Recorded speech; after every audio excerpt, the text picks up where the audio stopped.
ተናስተልን ኩራን ተመልካቾቻችን ከመሃል ሚዲያ የሰዓቱን ዜና ይዘን ቀርበናል። በቅድሚያም አበይት ነጥቦችን ነው።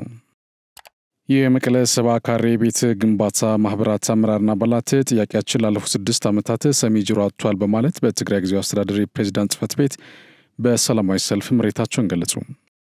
የውጭ እርዳታ ጥገኝነት በማስቀረት ሰብአዊ ድጋፍን በዘላቂነት በራስ አቅም ለመሸፈንና የተሟላ ሉዓላዊነት ለማረጋገጥ እየተሰራ መሆኑ ተገለጸ። በዜጎች ላይ እገታና ግድያ መፈጸምና የትምህርት ሂደትን በማወክ በመምህራን ላይ በደልና ግፍ እያደረሰ ባለው ጽንፈኛ ቡድን ላይ የተጠናከረ እርምጃ እየተወሰደ ነው። በተካሄደው የሰላም ውይይት በጫካ የነበሩ በርካታ ታጣቂ ኃይሎች ወደ ሰላማዊ ህይወት መመለሳቸው ተገለጸ። ከውጭ ቻይና ፕሬዝዳንት ዶናልድ ትራምፕ በሁለት ሀገራት መካከል ያለውን የንግድ ጦርነት ለማስቆም ቁርጠኛ መሆናቸውን ለማሳየት ወደ አገራቸው በሚገቡ የቻይና ምርቶች ላይ የጣሉትን ታሪፍ እንዲሰርዙ ጠየቀች። ክቡራን ተመልካቾቻችን ከመሃል ሚዲያ እነዚህና ሌሎችንም ዜናዎች ይዘን ቀርበናል። ካፍታ በኋላ እንመለሳለን። ዩቲዩብ ቻናሉን ሰብስክራይብ እንደሚዘቱ ላይክ እና ሼር በማድረግ የመሃል ሚዲያ ቤተሰብ እንድትሆኑ በአክብሮት እንጋብዛለን። አብራችሁ ነው። የማይደገም እድል ፒያሳ ሊሴ ገብረ ማርያም በሚገኘው ሳይታችን ላይ የመጀመሪያውን ብሎክ 90% ሽያጭ አጠናቀን ሁለተኛውን ብሎክ ለሽያጭ አውጥተናል።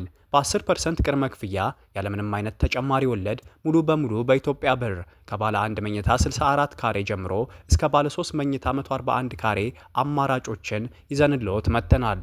ሱቆች አልቆባችሁ ለነበረ ደንበኞቻችን አድዋ 00 ፊት ለፊት ባለው 4000 ካሬ ሜትር ላይ ባረፈው ጎልደን ሞላችን 20 ካሬ ሱቆችን ከግራውንድ እስከ 5ኛ ፎቅ ለሽያጭ ማውጣታችንን ስንገልጽ በታላቅ ደስታ ነው። እንዲሁም በአጭር ጊዜ ወደ ቤታችሁ መግባት ለምትፈልጉ ደንበኞቻችን ሀያት አደባባይ ገንብተን 90% ባደረስነው ሳይታችን ላይ እየኖሩበት የሚከፍሉበትን አማራጭ ይዘን መጥተናል። ለበለጠ መረጃ 0966 02 9902 ይደውሉ።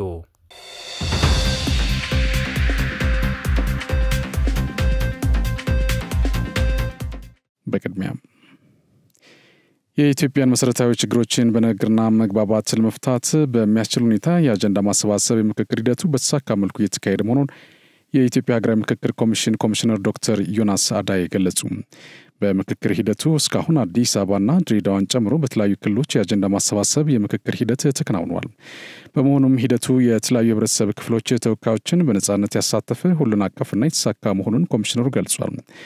በምክክሩም ሁሉም አጀንዳዎችን በነጻነት ያቀረቡበት አሳታፊ አውድ መፈጠሩም ተናግሯል። ሂደቱም ሁሉም አሸናፊ የሚሆንበት እንዲሁም ችግሮችን በመደማመጥ መፍታት የሚቻልበት የዲሞክራሲ ልምምድን እስከ ታችኛው እርከን መዘርጋት እንደሚቻል ያሳየ መሆኑን አንስቷል። በአማራ ክልል በቅርቡ የተደረገው የአጀንዳ ማሰባሰብ የምክክር ሂደት በስኬት መጠናቀቁን አስታውሷል። የምክክር ሂደቱ የወደፊቷን ኢትዮጵያ የመገንባት አቅም የፈጠረና ችግሮችን በውይይትና መግባባት መፍታት እንደሚቻል የጋራ አቋም የተያዘበት መሆኑን አንስቷል። በቀጣይ በትግራይ ክልል ምክክሩን በላቀ ስኬት ለማካሄድ የሚያስችል ተሞክሮ የተሰነቀበት በመሆኑ በዚሁ መሰረት ለማካሄድ ዝግጅት የተደረገ መሆኑን አንስቷል። በክልሉ ምክክሩን ለማድረግ ከክልል አመራሮችና ከዩኒቨርሲቲ ምሁራን ጋር የተደረጉ ምክክሮች እንዲሁም የክልሉም ሆነ የፌዴራል መንግስት ይህንን ለማስፈጸም ያላቸው ቁርጠኝነት ተግባሩን ለማሳካት የሚያስችሉ መሆኑንም አመላክተዋል። በዜጎች ላይ እገታና ግድያ በመፈጸምና የትምህርት ሂደትን በማወክ በመምህራን ላይ በደልና ግፍ እያደረሰ ባለው ጽንፈኛ ቡድን ላይ የተጠናከረ እርምጃ እየተወሰደ መሆኑን የአማራ ክልል ሰላምና ጸጥታ ቢሮ ኃላፊ ገለጹ። በአማራ ክልል ያለውን አጠቃላይ ጸጥታ ሁኔታን በጽንፈኛ ቡድን ላይ እየተወሰደ ያለውን ህግ የማስከበር እርምጃ በተመለከተ የክልሉ የሰላምና ጸጥታ ዘርፍ ኃላፊ ዶክተር እሸቴ ዩሱፍ ተናግሯል። በማብራሪያቸውም ሀገር የማፍረስ ዓላማ ይዞ የተነሳው ጽንፈኛ ቡድን በተለያዩ አካባቢዎች በመንቀሳቀስ በሰዎች ላይ ግድያ፣ ዘረፋና ውድመት ማስከተሉን አንስቷል። ከዚህ ተግባር በመታቀብ ሰላማዊ አማራጭን በመከተል የጥፋት መንገድን እንዲተው በመንግስት ተደጋጋሚ ጥሪ መቅረቡንና የሰላም እጁን እንዳላጠፈ ገልጿል። በዚህም በርካታ ታጣቂዎች የጽንፈኛ ቡድን እኩይ ዓላማ በቅጡ በመረዳትና የመንግስትን የሰላም ጥሪ በመቀበል ወደ ሰላማዊ ህይወት መመለስ መቻላቸው ይታወቃል። ከዚህ ውጭ በጥፋት መንገድ በመቀጠል በግድያ፣ ዘረፋና የእገታ ተግባር ላይ የሚገኘው የጽንፈኛ ቡድን ላይ የተቀናጀና የተጠናከረ ህግ የማስከበር እርምጃ እየተወሰደ ነው ብሏል። ዶክተር እሸቴ በማብራሪያቸው ጽንፈኛ ቡድኑ በክልሉ የተለያዩ አካባቢዎች በመንቀሳቀስ መንገድ በመዝጋት የማዳበሪያ አቅርቦትና ሌሎችም ማህበራዊ አገልግሎቶችን ከማስተጓጎል ባለፈ አርሶ አደሮች እንዳይሰሩና ምርታቸውንም ለገበያ እንዳያቀርቡ ማድረጉን አስታውሷል። የሃይማኖት አባቶችና የሀገር ሽማግሌዎችን ጨምሮ በመግደልና በማገት ግፍ ሲፈጽም መቆየቱን አስታውሷል። በተለይም በትምህርት ቤቶች ላይ ቦምብ በመጣል መምህራንን በማሰርና በመግደል እንዲሁም ልጆች ወደ ትምህርት ቤት እንዳይሄዱ በመከልከል ጸረ ሕዝብ መሆኑን በተግባር አሳይቷል ብሏል። በመሆኑም በዚህ ሀገርና የሕዝብ ጸረ በሆነ ጽንፈኛ ስብስብ ላይ በጥብቅ ክትትል የማያዳግም እርምጃ እየተወሰደበት መሆኑን ገልጿል። በዚህም የተበታተነ በተገኘው አጋጣሚ ሁሉ ሰዎችን ለመዝረፍና ለማገት እየሞከረ መሆኑን ጠቅሰው በህዝቡ ትብብር ጥቆማ የጸጥታ ኃይሉ ተከታትሎ እርምጃ እየወሰደበት ይገኛል ብሏል። በዚህም በብዙ አካባቢዎች ሰላም እየተፈጠረ የማዳበሪያና ሌሎች የግብርና ግብዓቶች ለአርሶ አደሮች እየቀረቡ መሆኑን ገልጿል። አሁን ላይ እየተወሰደበት ባለው እርምጃ ከመበታተን ባለፈ እርስ በርሱ ተከፋፍሎ እየተጋደለ ይገኛልም ነው ያሉት። በህግ ማስከበር እርምጃው እየተበታተነ ያለው ጽንፈኛ ቡድን በተገኘው አጋጣሚ ዘረፋና እገታ እየፈጸመ መሆኑን ጠቅሰው በመከታተል እርምጃው ተጠናክሮ ይቀጥላል ሲሉ አረጋግጧል። በሁሉም አካባቢዎች በሚደረገው የህግ ማስከበር እንቅስቃሴ የህዝቡ እገዛ ድጋፍና ትብብር ተጠናክሮ መቀጠሉንም አነስተዋል። ከዚህ ጉዳይ ሳንወጣ በአማራ ክልል የሚንቀሳቀሰው ጽንፈኛ ቡድን በየጊዜው በመምህራን ላይ የሚያደርሰውን ኢሰብአዊ ድርጊት በጽኑ የሚወገዝ ነው ሲሉ የኢትዮጵያ መምህራን ማህበር ፕሬዝዳንት ዶክተር ዮሐንስ በንቲ ገለጹ። በክልሉ ተማሪዎች የመማር መብታቸው እንዲከበር ወላጆችና የትምህርት ማህበረሰብ ድርጊቱን ማውገዝና መታገል እንደሚገባቸውም ገልጿል። የኢትዮጵያ መምህራን ማህበር ፕሬዝዳንት ዶክተር ዮሐንስ በንቲ እንደገለጹት ማህበሩ ከቅድመ መደበኛ ጀምሮ እስከ ዩኒቨርሲቲ ድረስ ያሉትን አባላቱን መብትና ጥቅሙን ለማስጠበቅ እየተጋ ይገኛል። በተጨማሪም የመምህራን መብታቸውን የሙያ ክብራቸው ተጠብቆ እንዲሰሩ ትኩረት ሰጥቶ እየተንቀሳቀሰ መሆኑን አስታውቋል። ይህም ቢሆን ግን የመምህራንን ሙያዊ ክብር ዝቅ የሚያደርጉ ኢሰብአዊ ተግባር ሲፈጽም እንደሚስተዋል ጠቁሞ በአማራ ክልል የሚንቀሳቀሰው ጽንፈኛ ቡድን በመምህራን ላይ የሚፈጽማቸውን ኢሰብአዊ ድርጊቶች ላብነት አነስቷል። ይህም ማህበሩ ድርጊቱን አጥብቆ እንደሚያወግዘው ገልጸው ድርጊቱ ትምህርት ቤቶች ደህንነታቸው የተረጋገጠ መሆን አለበት የሚለውን የተባበሩት መንግስታት ድርጅት መርህ በእጅጉ የጣሰ ነው ብሏል።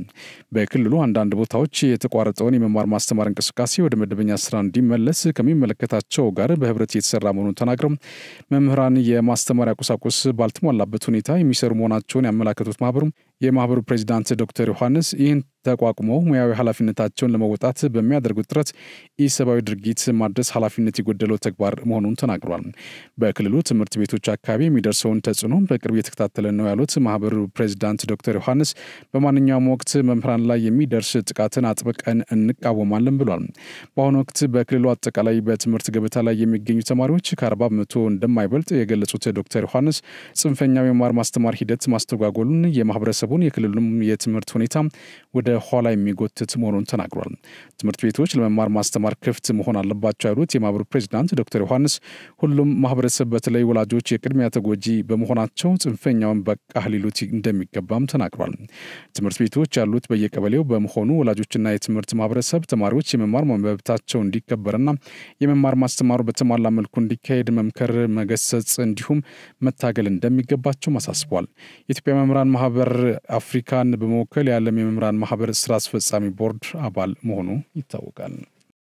በተካሄደው የሰላም ውይይት በጫካ የነበሩ በርካታ ታጣቂ ኃይሎች ወደ ሰላማዊ ህይወት ተመለሱ። በሰሜን ሸዋ ዞን ደራ ወረዳ የተገኘውን ሰላም በዘላቂነት እናረጋግጥ በሚል ምክረ ሀሳብ በሁሉም ቀበሌዎች ተጠናክሮ እየቀጠለ በሚገኘው ህዝባዊ ውይይት ምክንያት ነፍጥ አንግበው በጫካ የነበሩ በርካታ ታጣቂ ኃይሎች ወደ ሰላማዊ ህይወታቸው ተመልሷል። ውይይቱን የመሩት የ6ኛ እዝ ዋና አዛዥ ሜጀር ጀነራል ብርሃኑ ጥላሁን ህዝቡ የዕለት ተዕለት ማህበራዊ ጉዳዩን ያለምንም ችግር እንዲያከናውንና የመልካም አስተዳደር ጥያቄዎችን አፋጣኝ ምላሽ እንዲያገኝ በቅድሚያ ሰላምን ማረጋገጥ ያስፈልጋል ነው ያሉት። የሰላም እጦት ምን ያህል አስከፊ እንደሆነ ሰላም ካጣንባቸው ጊዜያቶች መማር ያስፈልጋል ያሉት ሜጀር ጀነራል ብርሃኑ ጥላሁን ህብረተሰቡ አሁን እያሳየ ያለው የሰላም ቁርጠኝነት ለወደፊትም አጠናክሮ መቀጠል እንደሚገባው ገልጿል። አሁን እያካሄድን ባለነው ውይይት ምክንያት ታጣቂ ኃይሎች የሰላምን አማራጭ አድርገው መመለሳቸውን በህብረተሰቡ ውስጥ አሁን መካሪ ሽማግሌም ሆነ ምክር ተቀባይ ልጅ መኖሩን ያመላክታል ብሏል። አሁን ላይ መሳሪያ አንግቦ ጫካ በመግባት የህዝብን ሰላማዊ ኑሮ ማወክና መረበሽ ዘመኑን የማይመጥን አስተሳሰብ አይደለም ያሉት ጄኔራል መኮንኑ አሁንም በጫካ ያሉ ቀሪ አሸባሪና ጽንፈኛ ኃይሎች ከዚህ ትምህርት ሊወስዱ እንደሚገባ አሳስበዋል። የወረዳ ዋና አስተዳዳሪ አቶ መስፍን ታዬ በበኩላቸው ውይይቱን በመሪነት እያከናወነ ለሚገኘው የመከላከያ ሰራዊታችን ምስጋና አቅርበው ምክክሩ ሁሉንም አካል ተጠቃሚ የሚያደርግ በመሆኑ ለሀገራችን ሁለንተናዊ እድገት ሲባል ሁሉንም ማህበረሰብ ባሳተፈ መልኩ የሚደረገው ውይይት ተጠናክሮ ይቀጥላል ብለዋል። ታጣቂዎች በበኩላቸው እስካሁን ድረስ በማወቅም ይሁን ባለማወቅ ባሳደገን ሀገርና ህዝብ ላይ ላደረስነው በደልና ስቃይ ይቅርታ እንጠይቃለን ካሉ በኋላ በቀጣይ በልማቱም ሆነ ጸጥታን በማስፈን ረገድ የበደልነውን ህዝብ ለመካስ ተዘጋጅተናል ብሏል። እንደኛ በተሳሳተ መንገድና ትክክል ባልሆነ የሐሰት ትርክት አሁንም በጫካ የሚኖሩ ወንድሞቻችን የሄዱበት ያለው መንገድ ሀገርና ሕዝብን የማይጠቅም በመሆኑ አሁኑኑ ሰላማዊ አማራጭን እንዲከተሉ ጥሪ አቅርበናል ብለዋል። በጎፋ ዞን ጎፋ ወረዳ ዳግም የመሬት ናዳና ጎርፍ ተከስቶ በሰውና ንብረት ላይ ጉዳት አድርሷል ሲሉ የአካባቢው ነዋሪዎች ተናገሩ። የደቡብ ኢትዮጵያ ክልል ጎፋ ዞን ጊዜ ጎፋ ወረዳ ነዋሪዎች ለምንጮች እንደገለጹት ከሰሞኑ በአካባቢያቸው ንፋስ ቀላቅሎ እየጣለ ያለው ከባድ ዝናብ የመሬት ናዳና ጎርፍ በማስከተሉ በሰው ሕይወትና ንብረት ላይ ጉዳት ማድረሱን ተናግሯል። ከሚያዝያ 9 2017 ዓ.ም ጀምሮ ለተከታታይ ቀናት በአካባቢው እየጣለ ያለው ዝናብ በተለይም ጎሪ ኦዳ፣ ጃውላ ወጋ፣ ማሽተሌ፣ ኤላ፣ አማሮ ሻጌ ቡልቂ በተባሉ አካባቢዎች ባስከተለው ከባድ ንፋስ ከፍተኛ የውሃ ሙላት እና የመሬት መንሸራተት የሶስት ሰዎች ሕይወት ሲያልፍ ከአራት በላይ ቤቶች በመሬት ናዳው መስመጣቸውንና የእርሻ ማሳዎች እንዲሁም የቤት እንስሳትን ጨምሮ በመሬት መንሸራተት መወሰዳቸውን ነዋሪዎቹ አስረድቷል። በወረዳው ሰሞኑን በተከሰተው ዳግመኛ የመሬት መንሸራተት አደጋ ምክንያት የተፈናቀሉ ነዋሪዎች በጎዶ አንደኛ ትምህርት ቤትና በአንድ የሃይማኖት ተቋም ግቢ ተጠልለው እንደሚገኙ የሚናገሩት ነዋሪዎቹ የዝናብ ሁኔታው ቀጣይነት ያለው ስለሚመስል አሁንም ከፍተኛ ስጋት ውስጥ መሆናቸውን ተናግሯል። በወረዳው የዛሬ ዓመት በተከሰተው የመሬት መንሸራተት አደጋ ምክንያት የተፈናቀሉ ዜጎች ሙሉ በሙሉ መልሶ የማደራጀት ስራ ባልተጠናቀቀበት ይህ መከሰቱ ስጋታችንን ከፍ ያደርገዋልን ብሏል። የጊዜ ጎፋ ወረዳ አደጋ ስጋት ጽሕፈት ቤት ኃላፊ አቶ ማስረሻ ማናየ በበኩላቸው በአካባቢው እየጣለ ባለው ከባድ ዝናብ በወረዳው 4 ቀበሌያት በሰው በንብረትና በቤት እንስሳት ላይ ጉዳት መድረሱን አስታውቀዋል። ተጨማሪ አደጋዎች እንዳይከሰቱ የወረዳው በልዩ ትኩረት እየሰራ ነው ያሉት አቶ ማስረሻም ጉዳት የደረሰባቸውን ነዋሪዎች የማቋቋም ስራም እንደሚሰራ ገልጿል። ባሳለፍነው ዓመት በአካባቢው የተከሰተው መሰል የመሬት መንሸራተትና ናዳ ምክንያት በርካታ ሰዎች ሞታቸውን የሚታወስ ሲሆን አሁንም ድረስ በአካባቢው በስጋት የተፈናቀሉ ነዋሪዎች ሙሉ በሙሉ መልሶ የማቋቋም ስራ አለመጠናቀቁን በቅርቡ የአካባቢው ነዋሪዎች መናገራቸው ይታወሳል። የመቀሌ 70 ካሬ ቤት ግንባታ ማህበራት አመራርና አባላት ጥያቄያችን ላለፉት 6 ዓመታት ሰሚ ጆሮ አጥቷል በማለት በትግራይ ጊዜያዊ አስተዳደር የፕሬዝዳንት ጽሕፈት ቤት በሰላማዊ ሰልፍ ምሬታቸውን ገለጹ። ከ6 ዓመታት በፊት ለአንድ አባወራ 70 ካሬ ሜትር የመኖሪያ ቤት ግንባታ መሬት ለመስጠት በሚፈቅድ መመሪያ መደራጀታቸው ገልጸው ከጦርነት በኋላ ነባሩ መመሪያ በመጣስ በአፓርታማ ነው የምትስተናግዱት መባላቸውን ኢፍትሐዊ እንደሆነ ገልጿል። በትግራይ ደረጃ የተደራጁትን እነዚህ 60 ሺህ የ70 ካሬ ቤት ግንባታ ማህበር ጥያቄ አቅራቢዎች የመኖሪያ ቤት የግንባታ መሬት አሰጣጥ አስመልክቶ በክልሉ ከተሞች የሚታየው ወጥ ያልሆነ አሰራር እንዲታረም ድምጻቸውን አሰምቷል። በሌሎች ከተሞች ተፈቅዶ በመቀሌ ከተማ ለ70 ካሬ ቤት መኖሪያ ግንባታ መሬት አይሰጥ መባሉ እጅግ እንዳስገረማቸውና እንዳሳዘናቸውም ገልጸዋል። ጥያቄያቸው የተደራጁበት መመሪያ በሚፈቅደው መሰረት የመኖሪያ ቤት ግንባታ መሬት ከማግኘት የዘለለም ፖለቲካዊ ተልዕኮና ዓላማ እንደሌለውም አስረድቷል። ከቤት ኪራይ ስቃይና ስቆቃ እንዲገላገሉ የሚያስችል መንግስታዊ መፍትሄ እንደሚሹም ተናግሯል። ማህበራቱ ትናንት ሚያዝያ 16 2017 ዓ.ም በፕሬዝዳንት ጽሕፈት ቤት አካባቢ የተለያዩ የመብት ጥያቄዎችና መፈክሮች እያሰሙ እስከ እኩለ ቀን ቢጠብቁም ጥያቄያቸውን ሰምቶ ምላሽ የሚሰጥ የመንግስት ኃላፊ እንዳልተገኘ ለማወቅ ተችሏል። በፕሪቶሪያው ስምምነት አፈጻጸም ዙሪያ ከፌዴራል መንግስት ጋር በትብብር እንሰራለን ሲሉ የትግራይ ክልል ጊዜያዊ አስተዳደር ፕሬዝዳንት ታደሰ ወረደ ገለጹ። በክልሉ የመልሶ ግንባታ ስራም የጊዜያዊ አስተዳደሩ ቁልፍ ተግባር ነው ብሏል። ፕሬዚዳንቱ በአፍሪካ ህብረት የፕሪቶሪያው ስምምነት መከታተል ማረጋገጥና ማክበር ተልዕኮ ከፍተኛ ኃላፊ ሆነው የተመደቡትን ሜጀር ጀነራል ሳማድ አክሶዴን በጽሕፈት ቤታቸው ተቀብሎ አነጋግሯል። በውይይታቸውም ተፈናቃዮችን ወደ ቀያቸው መመለስ የጊዜያዊ አስተዳደሩ ቁልፍ ተልዕኮ ነው ሲሉ መናገራቸውን ከክልሉ ፕሬዚዳንት ጽሕፈት ቤት የተገኘው መረጃ አመላክቷል።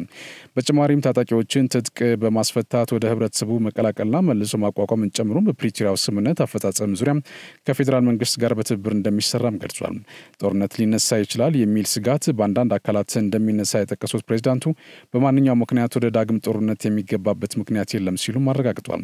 በከፍተኛ ቁርጠኝነት የመልሶ ግንባታ ስራ ላይ በማተኮር እንደሚሰራ መናገራቸውን በመረጃው ተመላክቷል። ዓለም አቀፍ ማህበረሰብ በተለይ ደግሞ የአፍሪካ ህብረት ጨምሮ የፕሪቶሪያው ስምምነት ባለድርሻ አካላት ስምምነቱ ሙሉ በሙሉ እንዲፈጸም ሚናቸውን እንዲጫወቱ ፕሬዚዳንቱ ጥሪ አቅርቧል። ከአፍሪካ ህብረት የፕሪቶሪያው ስምምነት መከታተል ማረጋገጥና ማክበር ተልዕኮ ጋር በቅንጅት ለመስራት ያላቸውን ዝግጁነት መግለጻቸው ተጠቁሟል።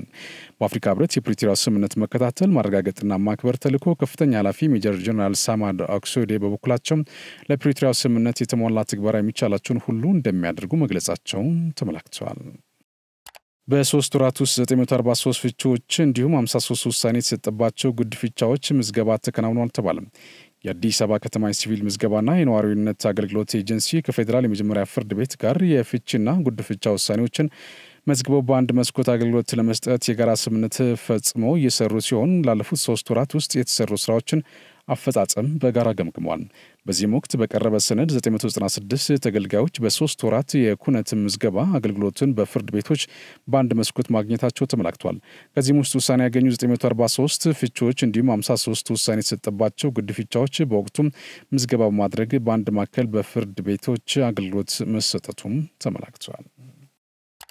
ከተሞችን ለማዘመን የሚከናወኑ ስራዎች ከስራ ዕድል ፈጠራ ጋር በማስተሳሰር አጠናክሮ መቀጠል እንደሚገባ የተወካዮች ምክር ቤት አሳሰበም። የተወካዮች ምክር ቤት ባካሄደው 26ኛ መደበኛ ስብሰባ የከተማና መሰረተ ልማት ሚኒስቴር የ9 ወራት ዕቅድ አፈጻጸም ሪፖርት ገምግሟል። የከተማና መሰረተ ልማት ሚኒስትር ጫልቱ ሳኒ በዚህ ወቅት ከተሞችን ለኑሮ ምቹ ለማድረግ ከክልሎች ጋር ትስስር በመፍጠር ለክልል ከተሞች የድጋፍና ክትትል ስራ ይሰራ መሆኑን ተናግሯል። በከተሞች የተጀመሩን የኮሪደር ልማት ስራ ከተሞችን ውብ፣ ጽዱና ስማርት ከማድረግ ባሻገር ለበርካታ ዜጎች ስራ ዕድልም የሚፈጥር መሆኑን ገልጿል። የማዘጋጃ ቤታዊ አገልግሎት አሰጣጥ ፈጣንና ቀልጣፋ እንዲሆን የሚያስችል ስታንዳርድ ተዘጋጅቶ ወደ ተግባር መገባቱንም ነው ያነሱት። በዚህም በበጀት ዓመቱ 9 ወራት በከተሞች ስታንዳርዱን እንዲተገበሩ ማድረግ መቻሉን ያብራሩት ሚኒስትሯም በአጠቃላይ በሀገር አቀፍ ደረጃ ስታንዳርዱን ተግባራዊ የሚያደርጉ ከተሞች ቁጥር ከነበረው ማሳደግ መቻሉም ተናግሯል። የስታንዳርዱ ተግባራዊነት የአገልግሎት አሰጣጥ እርካታ ደረጃ እያሻሻለ መሆኑን ገልጿል።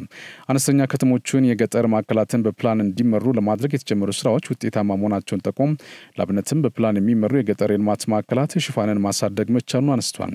በአፈጻጸም ሪፖርቱ ላይ ሀሳብን አስተያየት ከሰጡ የምክር ቤቱ አባላት መካከል ወይዘሮ መሰረት ማዶሌ ከተሞችን ለማዘመን የተጀመሩ ስራዎች ተጠናክረው መቀጠል እንዳለባቸው አነስቷል። ሌላኛው የምክር ቤት አባል አቶ ለማ ተሰማ በኩላቸው የተጀመሩ የመንገድ ፕሮጀክቶችን በወቅቱ በማጠናቀቅ የመንገድ ሽፋን ለማስፋት የተጀመሩ ስራዎችን ይበልጥ ማጠናከር እንዳለባቸው ተናግሯል። በከተሞች ያለውን የመኖሪያ ቤት ጥያቄ ምላሽ ለመስጠት ትኩረት እንዲደረግም እንዲሁም በተወካዮች ምክር ቤት የከተማ መሰረተ ልማትና ትራንስፖርት ጉዳዮች ቋሚ ኮሚቴ ምክትል ሰብሳቢ ዶክተር እሸቱ ተመስገን ከተሞችን ለማዘመን የሚከናወኑ ስራዎችን ከስራ ዕድል ፈጠራ ጋር በማስተሳሰር አጠናክሮ መቀጠል እንደሚገባ ተናግሯል። ከተሞች ደረጃ የሚስተዋለውን የቤት ፍላጎትን ችግር ለማቃለል የሚያግዝ የቤት ባንክና መሰል የፋይናንስ ተቋማት አማራጮች ላይ ትኩረት ተደርገው እንዲሰራ አስገንዝበዋል። በአባላቱ የተነሱ ሀሳቦችን ሚኒስቴሩ እንደ ግብዓት በመውሰድ ለተሻለ አፈጻጸም እንዲሰራም አስገንዝበዋል። የከተማና መሰረተ ልማት ሚኒስትር ጫልቱ ሳኒ በሰጡት ምላሽ ከምክር ቤቱ የተነሱ ሀሳቦችን በቀጣይ ግብዓት አድርገው እንደሚሰራ ተናግረዋል። ሰብአዊ ድጋፍን በዘላቂነት በራስ አቅም ለመሸፈን በሁሉም ክልሎች ስኬታማ ስራ ይሰራ መሆኑን የኢትዮጵያ አደጋ ስጋት አመራርና ኮሚሽነር አምባሳደር ዶክተር ሽፈራው ተክለማርያም ገለጹ። ኮሚሽነሩ ኢትዮጵያ ሰብአዊ ድጋፎችን በራስ አቅም በማሟላት ከተረጅነት ለመላቀቅ እያከናወነች ያለችውን ተግባር አስመልክተው ማብራሪያ ሰጥቷል። በአገር አቀፍ ደረጃ በግብርና ዘርፍ እየተመዘገቡ ያሉ ስኬቶች ተፈጥሯዊና ሰው ሰራሽ አደጋዎችን በራስ ሀብት መቋቋም የሚያስችል አቅም እየፈጠሩ እንደሚገኝም አንስተዋል። መንግስት የኢትዮጵያን የተረጅነት ታሪክ ለመቀየር ልዩ ትኩረት መስጠቱን ጠቁመው በሀገር አቀፍ ደረጃ ከ20 ሚሊዮን በላይ ዜጎች የተሳተፉበት ውይይት በማድረግ ሰብአዊ ድጋፍን በራስ አቅም መሸፈን እንደሚቻል መግባባት ላይ መደረሱን ገልጿል። ኢትዮጵያ ሰፊ የሚታረስ መሬት፣ የውሃ ሀብትና በርካታ የተማረ ሰው ኃይል ያላት ሀገር መሆኗንም የሰብአዊ ድጋፍ ሉዓላዊነትን ለማረጋገጥ ትልቅ አቅም መሆኑን አንስቷል። የምግብ ሉዓላዊነትን ማረጋገጥ ብሔራዊ ደህንነትን የማስጠበቅ ጉዳይ እንደሆነ በመጥቀስ የሰብአዊ ድጋፍን በራስ አቅም በመሸፈን የሀገር ክብር ለማስጠበቅ እየተጋን ነው ብሏል። መግባባት፣ መዘጋጀትና በተቀናጀ መንገድ የልማት ስራን ማፋጠን ተረጅነትን ለማስወገድ ወሳኝ እንደሆነም ነው የተናገሩት። በዚህ መርህ መሰረት ብሔራዊ የመጣበቂያና የዕለት ደራሽ የምግብ ክምችትን ለማሟላት በሁሉም ክልሎች ወደ ስራ መገባቱን ተናግሯል። የእስካሁኑ እንቅስቃሴም ትልቅ ስኬት የተመዘገበት ነው ብሏል። ተረጅነትን ሙሉ ለሙሉ ማስቀረት እንደሚቻል በበጋ መስኖ ስንዴ፣ በልማት ትሩፋትና በኢንዱስትሪ ዘርፎች የተመዘገቡ ያሉ ስኬቶች ማሳያ መሆናቸውን ጠቁሟል። በቅርቡ በተወካዮች ምክር ቤት ይጸድቃል ተብሎ የሚጠበቀው የአደጋ ስጋት ምላሽ ፈንድ ለሰው ሰራሽና ለተፈጥሮ አደጋዎች በራስ አቅም ምላሽ የመስጠት አቅምን እንደሚያጎለብትም አነስቷል። ይህም የውጭ እርዳታ ጥገኝነትን በማስቀረት ሰብአዊ ድጋፍን በዘላቂነት በራስ አቅም ለመሸፈንና የተሟላ ሉዓላዊነትን ለማረጋገጥ እንደሚያስችል ጠቁመዋል። የኢኖቬሽንና ቴክኖሎጂ ሚኒስቴር ከቪዛ ዓለም አቀፍ አገልግሎት ጋር በሐዋላ በዲጂታል ፋይናንስና በአዳዲስ የትብብር ዕድሎች ላይ በጋራ ለመስራት የሚያስችል ውይይት አድርጓል። በውይይቱ የኢኖቬሽን ቴክኖሎጂ ሚኒስትር ዴኤታ ዶክተር ይሽሩን አለማየሁ የኢትዮጵያ መንግስት በእኩልነትና በጋራ ተጠቃሚነት ላይ የተመሰረተ የዲጂታላይዜሽን ትብብር እንዲጎለብት ከፍተኛ ፍላጎት እንዳለው ገልጿል። የዲጂታል ትራንስፎርሜሽን ስኬት ለማረጋገጥ በህግ ማዕቀፍ መሰረተ ልማቶችና በሰው ኃይል ግንባታ ላይ ዘርፈ ብዙ ስራዎችን እየተሰሩ መሆኑን ጠቅሷል። የቪዛ ኢንክ የደቡብና ምስራቅ አፍሪካ ሪጅን ምክትል ፕሬዚዳንት ሚካኤል ባርነር በበኩላቸው ዓለም አቀፍ የቪዛ አገልግሎትን በኢትዮጵያና በቀጠናዊ ሀገራት ተደራሽ ለማድረግ ከፍተኛ ፍላጎት እንዳላቸው ገልጿል።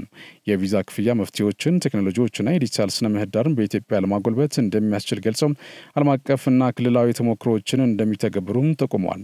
ሁለቱ ወገኖች የመንግስት አገልግሎቶችን ዲጂታይዝ ለማድረግ የፋይናንስ አካታችነትን ለማሳደግና የገቢ አሰባሰብ ቅልጥፍናን በማሻሻል ረገድ በትብብር ለመስራት ተስማምቷል።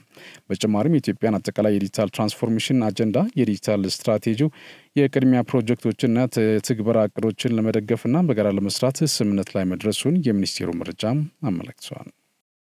መንግስት የህልውና ጉዳይ በሆነው የባህር በር ጥያቄ ላይ አቋም በመያዝ የጀመረውን የዲፕሎማሲ ጥረት የሚደግፉት መሆኑን የተለያዩ የተፎካካሪ የፖለቲካ ፓርቲ አመራሮች ገለጹ። በምስራቅ አፍሪካ ግዙፍ ኢኮኖሚ እያንቀሳቀሰች የምትገኘው ኢትዮጵያ በታሪክ አጋጣሚ ባህር በሯን በማጣቷ ለከፍተኛ ውጪ በመዳረግ ዋጋ እየከፈለች መሆኑን ይታወቃል።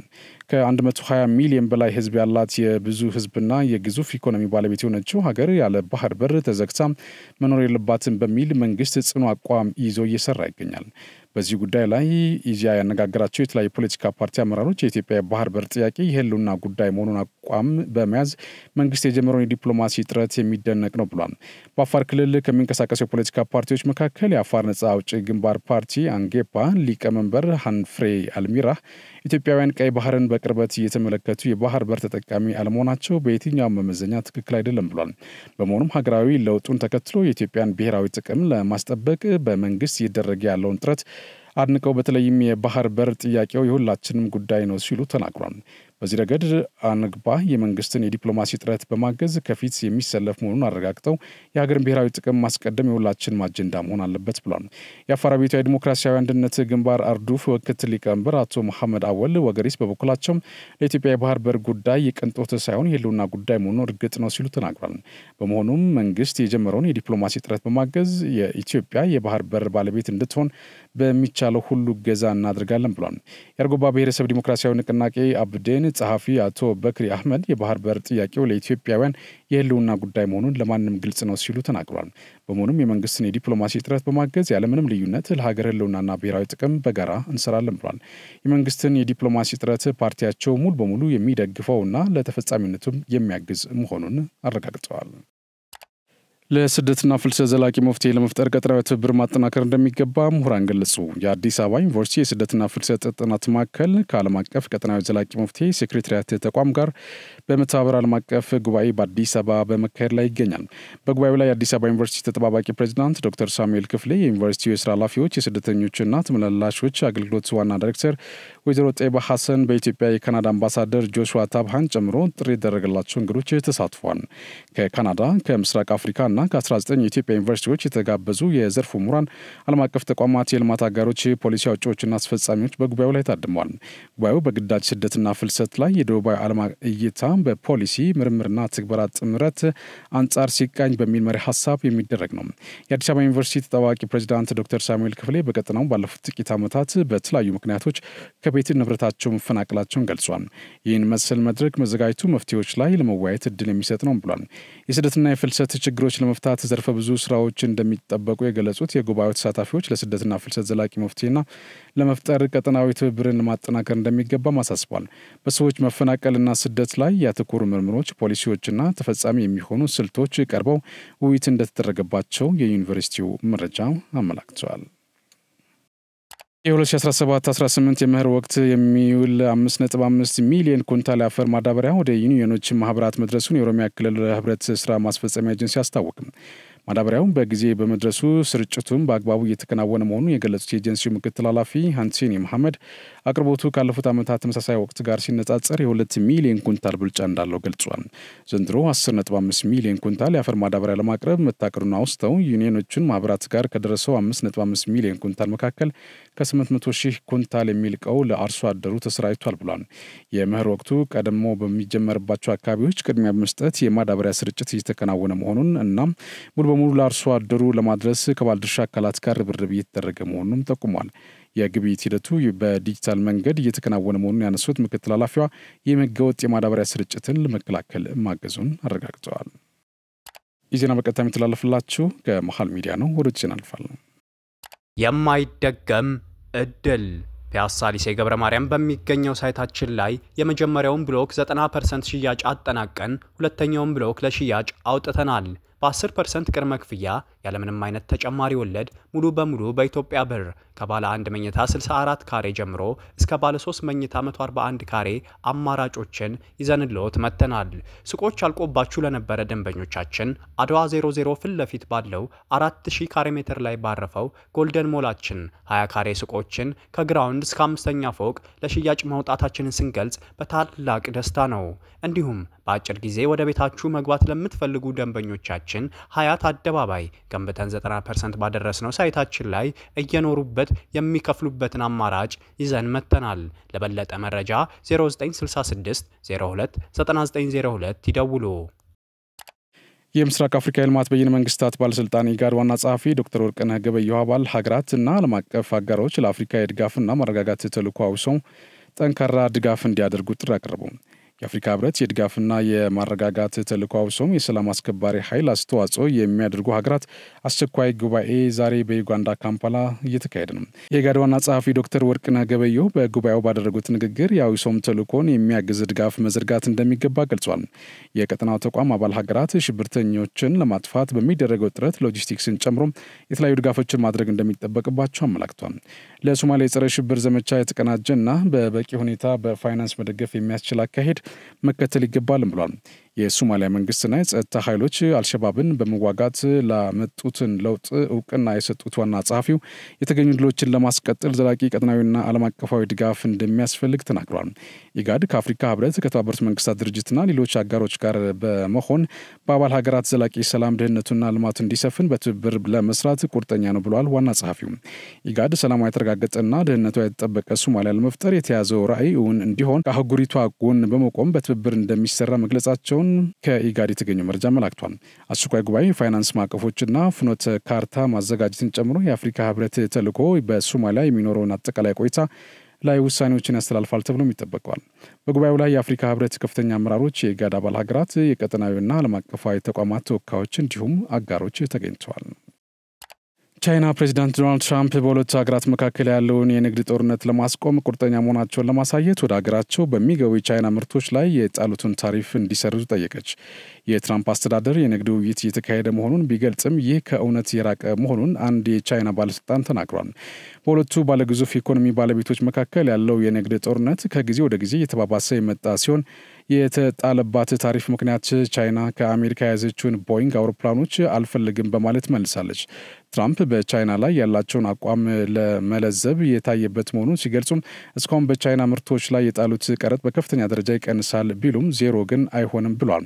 በቻይናና በአሜሪካ መካከል ያለው የንግድ ጦርነት የተፋፋመ ሲሆን ትራምፕ ወደ አሜሪካ በሚገቡ የቻይና ምርቶች ላይ እስከ 145 በመቶ የሚደርስ ቀረጥ ሲጥሉ፣ ቻይና ደግሞ በአሜሪካ ምርቶች ላይ 125 በመቶ ቀረጥ ጥላለች። ቻይና በታሪፍ ጦርነቱ ዙሪያ እስካሁን ከሰጠቻቸው በጣም ጠንካራው ነው በተባለበት መግለጫ የንግድ ሚኒስቴር ቃል አቀባይ የሆኑት ሄ ያዶንግ ችግሩን ለመፍታት በቻይና ላይ የተጣለውን ሁሉንም የአንድ ወገን ታሪፍ አሜሪካ ማስወገድ አለባት ብሏል። ታሪፉን የጣለው ሰው ይህንን መቀልበስ አለበት ሲሉም አክሏል። በሌላ በኩል የውጭ ጉዳይ ሚኒስቴር ቃል አቀባይ ጎኦ ጂያኮን ደግሞ ቻይና እና አሜሪካ ስምምነት ላይ መድረስ ይቅርና በታሪፍ ላይ ምክክርም ሆነ ድርድር አላደረጉም ብሏል። ከዚህ በተቃራኒ ያሉ ዘገባዎች ውሸት መሆናቸውንም አክሏል። ትራምፕ ከዚህ ቀደም በሁለቱ ሀገሮች መካከል ድርድር እየተካሄደ ነው ቢሉም የአሜሪካ የግምጃ ቤት ኃላፊ ስኮት ቤሴንት ምንም ድርድር አልተጀመረም ሲሉ ተቃራኒ ሀሳብ አቅርቧል። በሴንት አክሎም በዩናይትድ ስቴትስ እና በቻይና የንግድ ልውውጥ ላይ ትልቅ ስምምነት ለመፍጠር እድል አለን ብሏል። ከዚህ ቀደም ዘላቂ ያልሆነው የንግድ ጦርነት እንደሚለዝብ ነው ሲሉ የገለጹ ሲሆን አሁን ያለው ሁኔታ ቀልድ አይደለም ሲሉ ተደምጠዋል። ዘገባው የቢቢሲ ነው። ኩራን ተመልካቾቻችን ከመሃል ሚዲያ ለሰዓቱ ያዝናቸው ዜናችን እነዚህ ናቸው። ስለተከታተላችሁ እናመሰግናለን። ቀሪ ዝግጅቶች ይቀጥላሉ። በእኔ በኩል ጨርሻለሁ። በያላችሁበት ሰላም ሁኑ። የማይደገም እድል ፒያሳ ሊሴ ገብረ ማርያም በሚገኘው ሳይታችን ላይ የመጀመሪያውን ብሎክ 90% ሽያጭ አጠናቀን ሁለተኛውን ብሎክ ለሽያጭ አውጥተናል። በ10% ቅድመ ክፍያ ያለምንም አይነት ተጨማሪ ወለድ ሙሉ በሙሉ በኢትዮጵያ ብር ከባለ 1 መኝታ 64 ካሬ ጀምሮ እስከ ባለ 3 መኝታ 141 ካሬ አማራጮችን ይዘንልዎት መጥተናል። ሱቆች አልቆባችሁ ለነበረ ደንበኞቻችን አድዋ 00 ፊት ለፊት ባለው 4000 ካሬ ሜትር ላይ ባረፈው ጎልደን ሞላችን 20 ካሬ ሱቆችን ከግራውንድ እስከ 5ኛ ፎቅ ለሽያጭ ማውጣታችንን ስንገልጽ በታላቅ ደስታ ነው። እንዲሁም በአጭር ጊዜ ወደ ቤታችሁ መግባት ለምትፈልጉ ደንበኞቻችን ሀያት አደባባይ ገንብተን 90% ባደረስነው ሳይታችን ላይ እየኖሩበት የሚከፍሉበትን አማራጭ ይዘን መጥተናል። ለበለጠ መረጃ 0966 02 9902 ይደውሉ።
ኢትዮጵያ የሚለው ስም ከነጻነት ከክብር ልቆ ከመታየት ስለ ሀገር ስለ ሕዝብ ራስን ከመሰዋት ጋር በቀጥታ የተያያዘ ነው።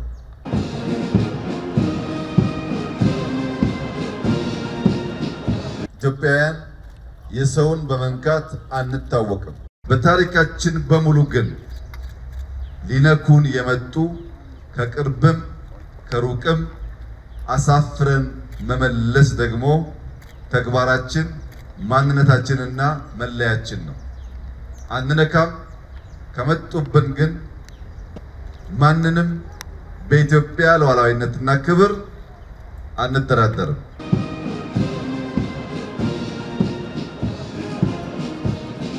ከአፍሪካ ውጭም ባሉ ሀገራት ችግር በገጠመ ጊዜ ሄደን መስዋዕትና ለመላው የሰው ዘር ሰላም ለመላው የሰው ዘር አንድነትና አብሮነት ዋጋ መክፈል ደግሞ ልማዳችን ነው። ማንም ኢትዮጵያን መድፈር ሲፈልግ አንዴ ሳይሆን 10 ማሰብ ይኖርበታል። ምክንያቱም ኢትዮጵያውያን የምንችለው አንዱና ትልቁ ነገር ራሳችንን መከላከል ነው። በእኛ በኩል ምንም አይነት የጦርነት የግጭት ፍላጎት የለንም። ፍላጎታችን ሰላም፣ ፍላጎታችን ብልጽግና፣ ፍላጎታችን ሁለንተናዊ ሉዓላዊነትን ማረጋገጥ ነው።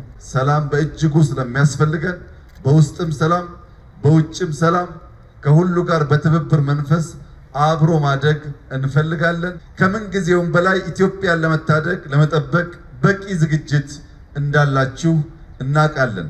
ለኢትዮጵያ ብቻ ሳይሆን ለቀጠናው የሚመጥን ጠንካራ ተቋም መገንባታችን ይታወቃል።